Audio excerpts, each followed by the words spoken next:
Hello everyone, here in this video we'll do finish 3.1 number 6.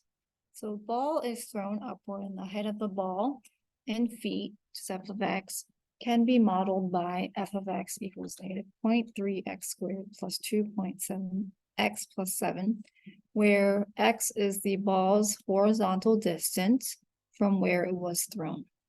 What is the maximum height of the ball and how far does this occur?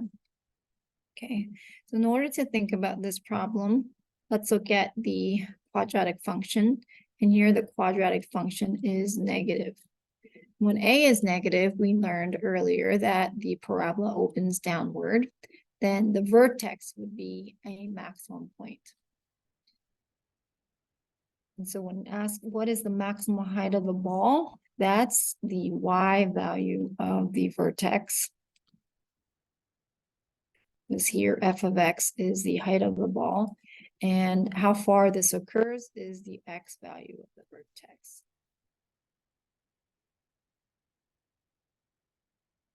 All right, so we learned that we have to use a formula when it's in general form. And to find the x value of the vertex, we need to do negative b over 2a. And negative b is negative 2.7 over 2 times negative 0.3. So let's go over to our calculator and put that in.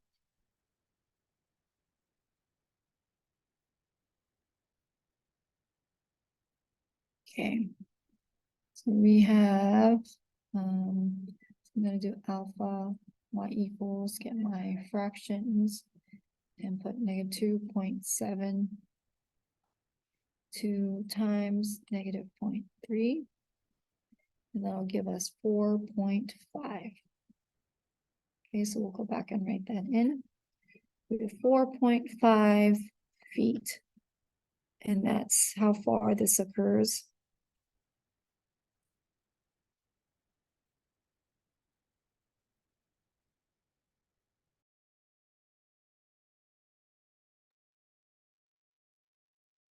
So how far the ball is at maximum height.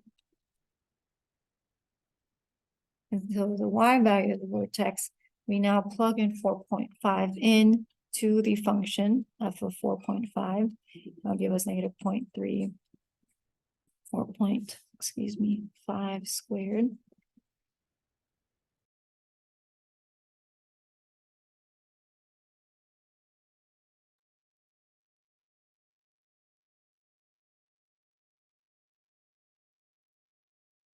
Plus 2.7, 4.5 plus 7. Now I'm going to put that in my calculator. And let's head back to the calculator and put negative 0.3. We have 4.5 squared. Where's the squared? Here it is. Plus 2.7 times 4.5 plus 7. And that gives us 13.075.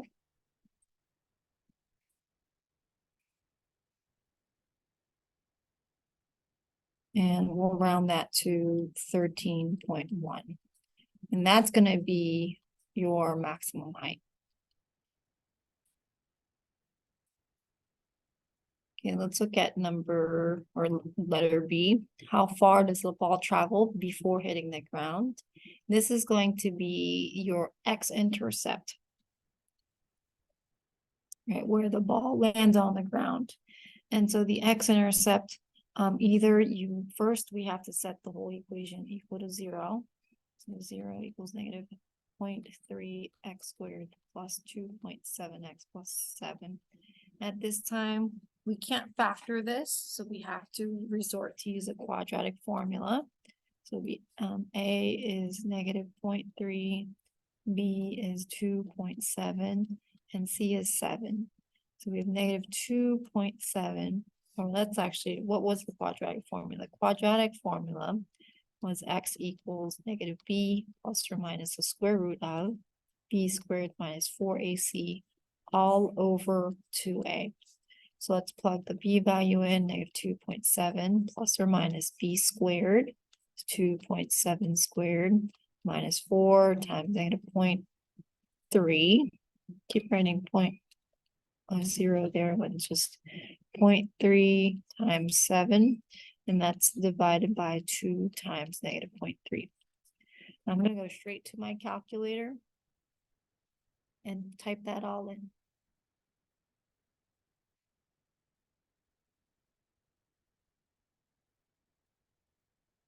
Okay, so I'm going to use the alpha y equals again and put negative 2.7 plus, we'll do the plus first, square root of 2.7 squared minus 4 times negative 0.3 times 7.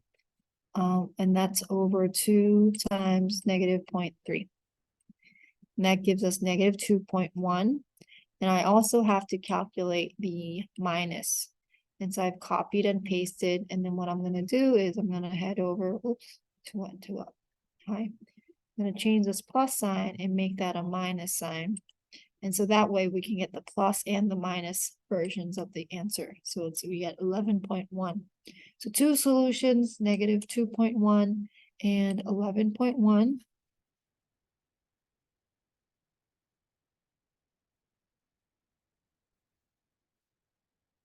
We're going to get the positive y value. We should write feet. Okay. And so now we're getting graph the function that models the ball's path. And for that, actually, we can do a very rough sketch. And so we got that if the ball is being thrown here, this is the y-axis and it lands on the x-axis. The vertex was, let's go up here, it was 4.5 and 13.1 feet. And so, oops, this would be 4.5. That would be 13.1 feet. And then it lands at 11.1 feet. And there is a negative value here. It's negative 2.1, but that negative value doesn't make sense because we're only throwing to the positive x values. And so we're not even going to consider the negative x value here. Okay, so that was number 6. I gave you, or we reviewed together. We're also going to go into how to do this on the graphing calculator. So let's head over. I'm going to show you how easy it is to find all those different values. So go to y equals, we're going to type in the function that was a given, which is negative 0.3x squared. Let's see, it was plus 2.7 x plus 7. Before I go and graph, I'm going to just make sure I'll look at the standard view. So number 6. And you can see here that the graph is not fully showing on the screen here. And that's because remember the highest height was 13.1 and it lands at 11.1. So we can either zoom out or we can go to window and change our view. So let's change our x maximum to 15 and our y max to 15 in graph. And that will give us a whole view of the parabola. So how you locate a vertex is go to second calc. Because the vertex is the maximum point in this case, you choose maximum. And the vertex is right here. So you're going to put your cursor somewhere on the left-hand side. And then you're going to put it somewhere on the right-hand side. And then we take a guess, and it gives you a maximum of 4.4999, which we round to 4.5. And we got 13.075. Remember, that was part A in the problem.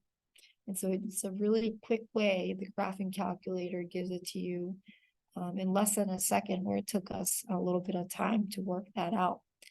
Now, let's find the x-intercept where the ball lands on the ground, and we're saying the ground is the x-axis. So go to second calc again. X-intercept is 0. And we're going to approach this first and get that x value. And so the left bound of that x-intercept, just put the cursor there. Put it on the right-hand side of the x-intercept. Take a guess there again, 11.1. And we could also do it for this one as well. So 0, say if I wanted the negative 1, which again doesn't apply to this problem, but we'll just show you here the left bound. Here, the cursor is on the left of that x-intercept. And I put it somewhere on the right intercept. And then we get negative 2.1. Okay, the last thing we didn't find in the problem, but you can also find the y-intercept.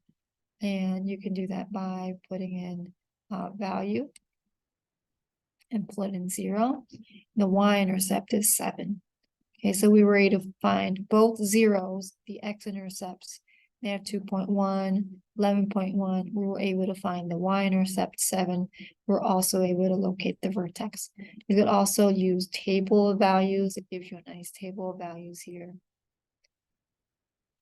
as you do this problem. Okay, so I hope that was helpful.